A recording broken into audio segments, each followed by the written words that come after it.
Now, police are searching for multiple shooters who killed 3 people and wounded 10 others in a nightclub shooting over the weekend. They believe that shootout stemmed from a gang-related dispute. Our Kirsten Cole live on the scene this morning with the very latest on the investigation and what the city is now saying about this. Kirsten, good morning.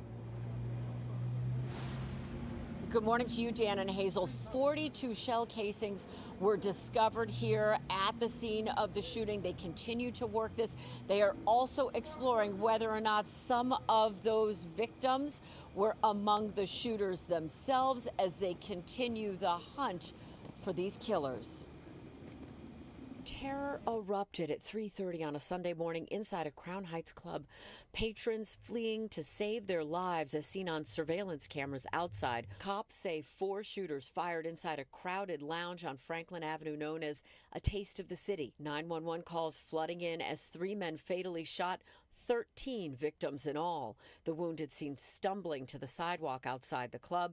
Friends left to frantically try to find each other in the chaos that erupted. Man, I just saw sparks. When I looked in the direction I thought the gunfire was coming from, I just saw sparks, and I just went to get down under a table if I could and sneak my way out.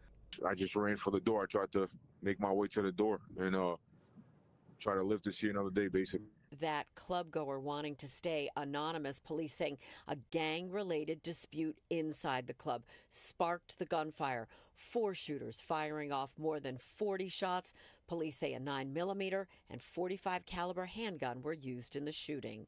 There was a dispute inside the crowded club that led to the shooting.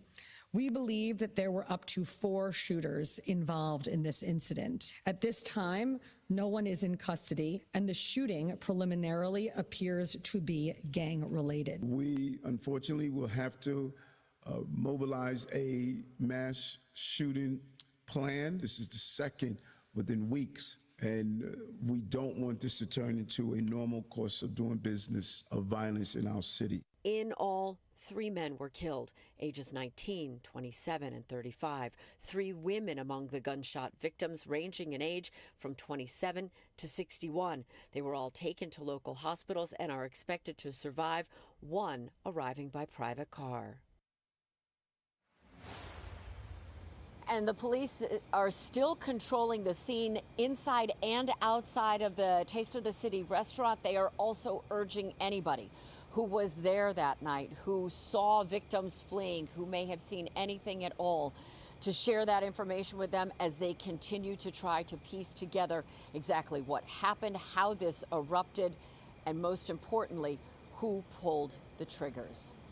We're live in Crown Heights. I'm Kirsten Cole, Pix 11 News. Back to you, Dan and Hazel. Okay, Kirsten, thank you for laying all of that out for us. Appreciate it.